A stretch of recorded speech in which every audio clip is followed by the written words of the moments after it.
Yoshligimizda ko'rib qolar edik. Mahallada qorakalar o'tib qolsa, yosh katta oqsoqollar, imomlar, domlalar, ularning ro'parasidan yurib kelayotgan odam kim bilishdan qat'iy nazar yo'lda bir chekkasiga o'tardida, qo'l qovushtirib salom berib turardi. Domla o'tib ketganidan keyin yo'lni davom ettirardi. Hatto oldidan o'tib ketishni ham o'zlariga yeb ko'rishmas edi o'sha davrdagi odamlar.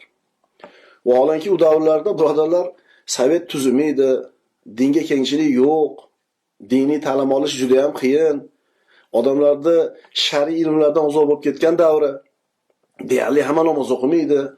Ichkilik hamma do'konda bor. Har tarafdan mana shu kommunistik tuzum ateizmga chaqirib, dindorlarni masxaralab, ulamolarni hurmatini yerga urishlikka doim bir kuch berib turadi. Ammo shunday bo'lsa ham, biz yurtimizning odamlari ilm ahllarining hurmatini joyiga qo'yishar edi. Chunki birodarlar, dindorlarni, ilm ahllarini masxara qilish bizga tashqaridan kelgan narsa, kommunistlar olib kelgan ideologiya edi.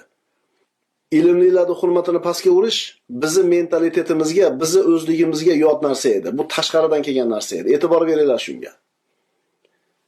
Ammo hozirda bizga ta'sir qiladigan narsa shuki, mustaqil bo'ldik, alhamdulillah. Dinimizni erkin o'rganishga hamma imkoniyatimiz paydo bo'ldi. Albatta bu Allohning marhamati. Har tarafdan masjidlarda azon aytiladi. Odamlar 5 vaqt namozda jamoatda qoyim turishibdi. Domlalar tinimsiz va'z nasihat bilan mashg'ul. Diniy kitoblarning tilimizga tarjimalari juda ham ko'p. Eshitaman desang, o'rganaman desang, turli mavzular yetarli.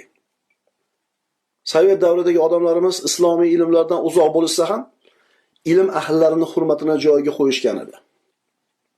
Endi bizni davrimizga kelib ana shu hurmat yana chandon ko'payish kerak.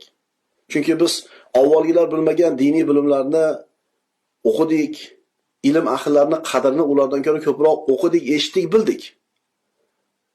Lekin ba'zida buni ayni teskarisini ko'rib turibmiz, xususan yoshlar orasida.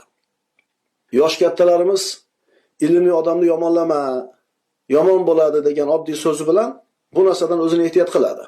Otalardan eshitganda ular. Eskilar bolalariga bir og'iz so'z bilan yomon bo'ladi degan farzandlar so'zini olgan. U bechora otalarimiz unaqa ilmi bo'lmagan, hujjat dalil keltirgani ilmi yo'q, ammo bir og'iz shu so'zi bilan yomon bo'ladi degan gap bilan ko'p yomonliklar oldini olishgan. Avvallari shunday edi birodarlar. Hozir aytib o'tganimdek, xususan yoshlar orasida ilm ahllariga behurmatlik ko'payib ketdi.